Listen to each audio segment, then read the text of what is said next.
بسم اللہ الرحمن الرحیم۔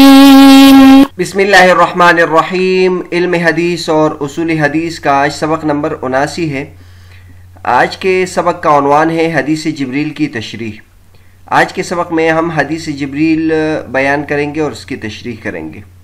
اس سے پچھلے سبق میں ہم نے اصول حدیث کی آخری نوع کا ذکر کیا تھا، جس میں راویوں کے وطن اور بلاد سے متعلق بحث کی تھی، اور یہ بتایا تھا کہ اس فن کا مقصد کیا ہے، اس کا فائدہ کیا ہے، اور اس بارے میں جو مشہور کتابیں ہیں وہ کون سی ہے، اور پھر عربوں کی نسبتیں کس چیز کی ہوتی ہے، عجم کی نسبتیں کس چیز کی ہوتی ہے، اور اس طرح اس موضوع سے متعلق جو دیگر مباحث تھے وہ ہم نے ذکر کیے تھے۔ آج کے سبق سے ہم جو متون حدیث سے متعلق نصاب ہے علم اسلامیات کا، اس کو شروع کرتے ہیں۔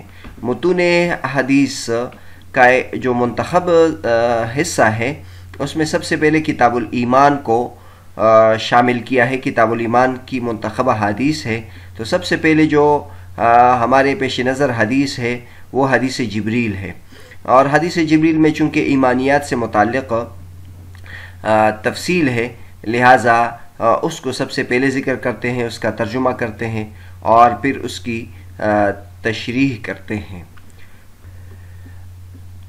چنانچہ باب ہے الایمان ما ہوا و بیان خصالہ۔ حدیث ابی ہریرہ رضی اللہ عنہ قال كان النبي صلی اللہ علیہ وسلم بارزا یوما للناس فأتاه رجل فقال ما الایمان؟ قال الایمان ان تؤمن بالله وملائکته وبلقائه وبرسله تؤمن بالبعث۔ قال ما الاسلام؟ قال الاسلام ان تعبد الله ولا تشرك به وتقيم الصلاة وتؤدي الزكاة المفروضة وتصوم رمضان۔ قال ما الإحسان؟ قال أن تعبد الله كأنك تراه فإن لم تكن تراه فإنه يراك۔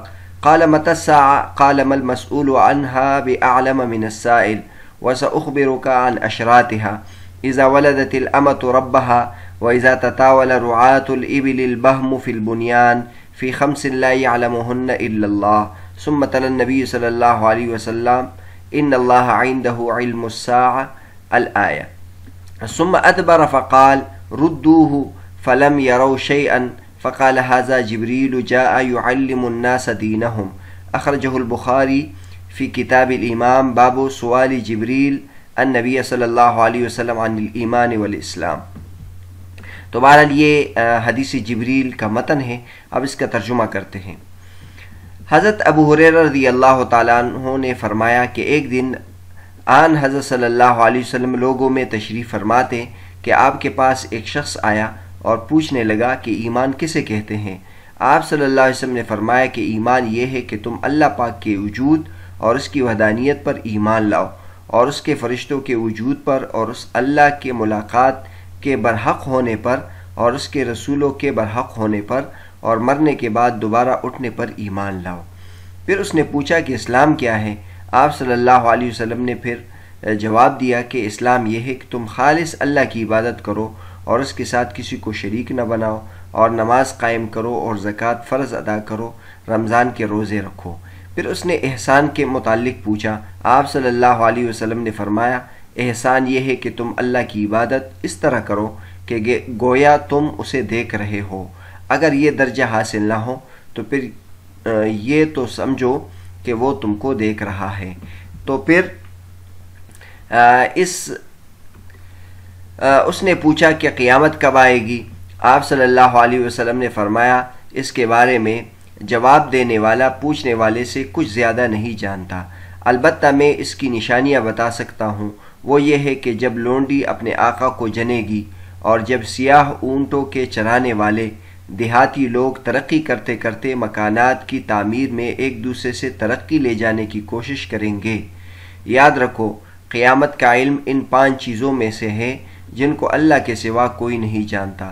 پھر نبی اکرم صلی اللہ علیہ وسلم نے یہ آیت پڑھی، سمجھ رکھو کہ اللہ ہی کے پاس قیامت کا علم ہے، وہی بارش نازل فرماتا ہے، اور ماں کے پیٹ میں جو کچھ ہے اسے جانتا ہے۔ کوئی بھی نہیں جانتا کہ کل کیا کچھ کرے گا، نہ کسی کو یہ معلوم ہے کہ کس زمین میں مرے گا۔ یاد رکھو اللہ پورے علم والا اور صحیح خبروں والا ہے۔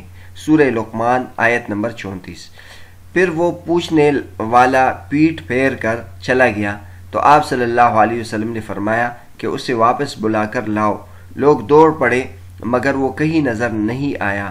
آپ صلی اللہ علیہ وسلم نے فرمایا کہ یہ جبریل علیہ السلام تھے جو لوگوں کو ان کا دین سکھانے آئے تھے۔ تو بہرحال یہ حدیث تھی جس کو حدیث جبریل کہتے ہیں، اور اس سے متعلق چند باتیں آپ کے سامنے ذکر کرتے ہیں۔ ویسے تو یہ حدیث بخاری شریف میں ہے اور مسلم شریف میں ہے اور پھر مشکات شریف میں ہے، اور وہاں محدثین نے اس حدیث کی بہت زیادہ تشریح کی ہے، جس کو ایک سبق میں ذکر کرنا اور اس کو جمع کرنا بہت مشکل ہے، لیکن بہرحال ایک اجمالی انداز میں اس کو ذکر کرتے ہیں۔ ایک تو اس حدیث کی وجہ تسمیہ کہ یہ حدیث جبریل اس کا کیوں نام رکھا جاتا ہے اس کو ذکر کرتے ہیں، اور پھر اس میں جو سوالات ہیں ان سوالات میں ایک تو ایمان کے بارے میں سوال ہے، دوسرا اسلام کے بارے میں سوال ہے، تیسرا احسان کے بارے میں سوال ہے، اور چوتھا سوال قیامت کے بارے میں کہ قیامت کب ہوگی، اور پھر نبی کریم صلی اللہ علیہ وسلم نے قیامت کی 2 علامتیں ذکر کی ہے، تو اس کو ہم تفصیل کے ساتھ ذکر کرتے ہیں۔ سب سے پہلے اس کی وجہ یہ ہے کہ اس کو حدیث جبریل کیوں کہتے ہیں، تو حدیث جبریل اس کو اس وجہ سے کہتے ہیں کہ اس میں جبریل علیہ السلام تشریف لائے تھے، اور جبریل علیہ السلام کے آنے کا مقصد یہ تھا کہ جو صحابہ کرام ہیں ان کو ان اہم سوالات کا علم ہو جائے، اور عام طور پر صحابہ کرام نبی کریم صلی اللہ علیہ وسلم سے بہت کم سوالات کرتے تھے، ادب کا بہت خیال رکھتے تھے، تو لیکن ان کا دل چاہتا تھا کہ وہ نبی کریم صلی اللہ علیہ وسلم سے استفادہ کرے، تو اللہ تبارک و تعالیٰ نے جبریل علیہ السلام کو انسان کی شکل میں بھیجا، اور پھر احادیث میں ان کی تفصیل بھی ہے کہ وہ بہت زیادہ سخت سیاہ بالوں والے تھے، سفید کپڑوں والے تھے، اور ایسا لگ رہا تھا کہ مسافر ہے لیکن سفر کے آثار اس پر دکھائی نہیں دے رہے تھے، اور وہ پھر نبی کریم صلی اللہ علیہ وسلم کے پاس بیٹھے اور نبی کے فاسند رکبتیہ لا رکبتیہ اپنے گھٹنوں کو نبی کریم صلی اللہ علیہ وسلم کے گھٹنوں کے ساتھ ملایا جس طرح کہ ایک طالب علم بیٹھتا ہے، اور پھر اپنے ہاتھوں کو اس پر رکھا، اپنے گھٹنوں پر رکھا، اور ادب میں حضور صلی اللہ علیہ وسلم سے پوچھنے لگے۔ سب صحابہ کرام بھی متوجہ ہوئے، اور پھر انہوں نے سب سے پہلے سوال یہ کیا کہ ایمان کس کا نام ہے، تو نبی کریم صلی اللہ علیہ وسلم نے ایمانیات کا ذکر کیا۔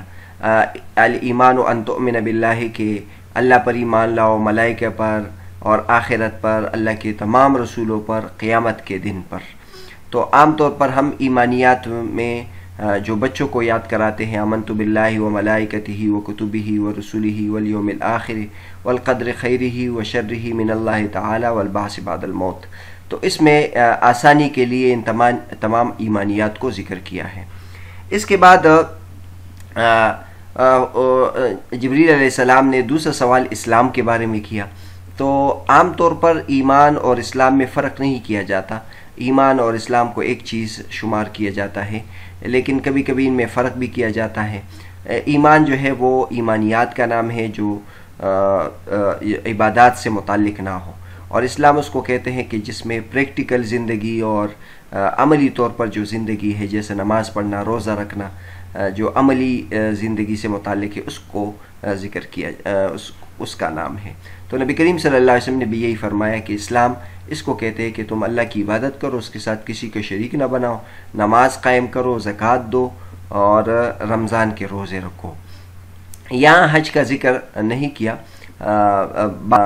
بعض روایات میں پھر حج کا ذکر بھی ہے، تو بہرحال نبی کریم صلی اللہ علیہ وسلم نے تمام یعنی اسلام کے اعمال ذکر نہیں کیے، جو موٹے موٹے اور بڑے بڑے ہیں نبی کریم صلی اللہ علیہ وسلم نے وہ اسلام کے ارکان ذکر کیے۔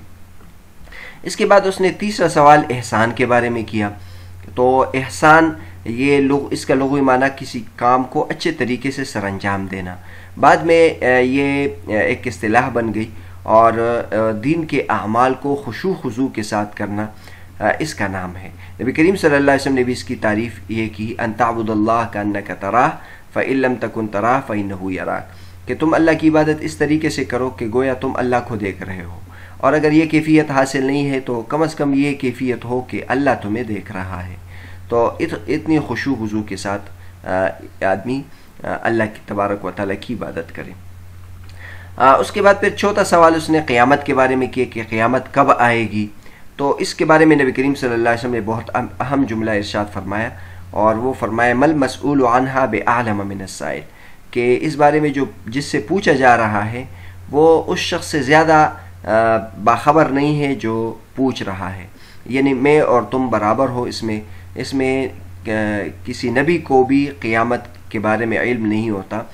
یہ ان 5 چیزوں میں سے ہیں جن کو اللہ کے سوا کوئی نہیں جانتا۔ اور اس کے بعد پھر نبی کریم صلی اللہ علیہ وسلم نے وہ آیت بھی پڑھی، ان اللہ عندہ علم الساعہ، اللہ تبارک و تعالیٰ کے پاس اس چیز کا علم ہے کہ قیامت کب آئے گی۔ تو البتہ نبی کریم صلی اللہ علیہ وسلم نے اہم بات کی طرف ان کی توجہ دلائی کہ یہ اہم نہیں ہے کہ قیامت کب آئے گی، اہم یہ ہے کہ قیامت کے لیے ہم نے تیاری کون سی کرنی ہے اور کن چیزوں سے بچنا ہے جو قیامت کو لانے والی ہے۔ تو نبی کریم صلی اللہ علیہ وسلم نے پھر قیامت کے اشرات اور قیامت کی علامات اور قیامت کے اسباب کے بارے میں گفتگو کی۔ قیامت کی علامات تو بہت ہیں، لیکن ان میں سے چند اسباب حضور صلی اللہ علیہ وسلم نے ارشاد فرمائے۔ قیامت کی ایک علامت حضور صلی اللہ علیہ وسلم نے یہ بیان فرمائی کہ باندی اپنا آقا جنے، کہ جو باندی ہے وہ باندی اپنا آقا جنے، اس کا کیا مطلب ہے؟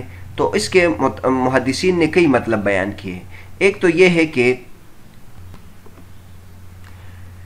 کہ اولاد اپنے والدین کے نافرمان ہو۔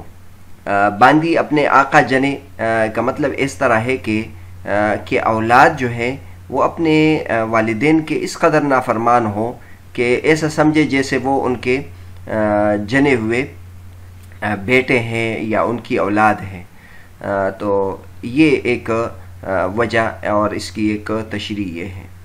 اور یا اس کا ظاہری مفہوم مراد ہے کہ باندی اپنا آقا جنے کہ قرب قیامت میں باندیوں کی کثرت ہو جائے گی، اور پھر وہ اپنے جو آقا ہے ان سے شادی کریں گی، اور پھر ان کے جو بچے پیدا ہوں گے یہ باندیاں پھر ان کی ملکیت میں آ جائے گی۔ تو یہ ظاہری مفہوم بھی مراد ہو سکتا ہے، اور یہ مطلب بھی مراد ہو سکتا ہے، تیسرا معنی یہ بھی مراد ہو سکتا ہے کہ باندی اپنا آقا جنے کا مطلب یہ ہے کہ باندیا جو ہے وہ اس قدر ترقی کر لے کہ وہ ملک کے مالک بن جائے، اور جو آقا ہے وہ اس کی ملکیت میں آ جائے۔ تو بہرحال یہ اس جملے کا کہ باندی اپنا آقا جنے، اس کے 3 مطلب ہم نے بیان کیے۔ اور دوسری علامت نبی کریم صلی اللہ علیہ وسلم نے قیامت کی بیان کی ہے وہ یہ ہے کہ غریب لوگ بلند عمارتیں بنائیں۔ تو اس میں نبی کریم صلی اللہ علیہ وسلم نے فرمایا کہ کالے اونٹ چرانے والے وہ لمبی لمبی اور بلند بلند عمارتیں بنانے لگے۔ تو اس میں بھی اس بات کی طرف اشارہ ہے کہ جو کم ترین لوگ ہیں اور فقیر لوگ ہیں وہ بھی دنیا میں اس قدر ترقی کرے کہ وہ بھی بلند عمارتیں بنانے شروع کر دیں۔ اور یہ آپ کو پتہ ہے کہ شریعت میں آخرت کی طرف توجہ اور دنیا سے لا تعلقی کے بارے میں بہت زیادہ ارشادات موجود ہے قرآن میں بھی اور حدیث میں۔ اور اصل تو انسان کو اللہ تبارک و تعالیٰ نے دنیا میں عبادت کے لیے بنایا ہے، باقی چیزیں وہ ضرورت کے لیے انسان کے لیے پیدا کی گئی ہے۔ لیکن اگر انسان خالص دنیا کی طرف اس قدر متوجہ ہو جائے کہ آخرت کو بھول جائے تو یہ پھر مضر بات ہے۔ تو قرب قیامت میں ایسا ہوگا کہ جو فقیر سے فقیر آدمی ہوگا وہ بھی بہت زیادہ مال والا ہو جائے گا اور دنیا کی طرف بہت زیادہ توجہ ہو جائے گی۔ تو یہ نبی کریم صلی اللہ علیہ وسلم نے فرمایا کہ غریب سے غریب لوگ بھی بلند عمارتیں بنانے لگے۔ اس سے عربوں کی طرف بھی اشارہ ہے جو اونٹ چرانے والے تھے کہ وہ قرب قیامت میں بلند بلند عمارتیں بنانے کی طرف ان کا رجحان زیادہ ہو جائے گا۔ اس کے بعد نبی کریم صلی اللہ علیہ وسلم وہ شخص چلا گیا تو نبی کریم صلی اللہ علیہ وسلم نے فرمایا کہ جا کے اس کو بلاؤ۔ تو یہ صحابہ کرام جب ان کے پیچھے چلے تو کہیں اس کا نام و نشان نہیں تھا۔ تو اس کے بعد حضور صلی اللہ علیہ وسلم نے فرمایا کہ یہ جبریل علیہ السلام تھے جو آپ کے پاس اس لیے آئے تھے تاکہ تمہیں دین کی تعلیم دے۔ تو اصل جبریل علیہ السلام نے صحابہ کرام اور اہل مجلس کو مستفید کرانا تھا، اور ان کو یہ بتانا تھا کہ نبی کریم صلی اللہ علیہ وسلم سے آپ ایسے اہم سوالات اس طریقے سے پوچھا کریں۔ تو بہرحال آج کا جو ہمارا سبق تھا سبق نمبر 79، اس میں ہم نے حدیث جبریل کی تشریح کی، اور پھر ہم نے یہ بتایا تھا کہ اس نام کی وجہ کیا ہے، اور اس میں جو جبریل علیہ السلام نے سوالات کیے تھے، ایمان کیا ہے، اسلام کیا ہے، احسان کیا ہے، اور قیامت کب آئے گی، تو اس کے بارے میں تفصیل سے ذکر کیا، اور قیامت کی 2 علامتیں جو ذکر کی تھی کہ باندی اپنا آقا جنے اور غریب لوگ بلند عمارتیں بنائے، اس کی تشریح ہم نے کی تھی، اور جبریل علیہ السلام کے آنے کا مقصد بیان کیا تھا۔ اگلے سبق میں ہم وہ حدیث ذکر کریں گے جس میں نبی کریم صلی اللہ علیہ وسلم نے نمازوں کے بارے میں تفصیل ذکر کی ہے۔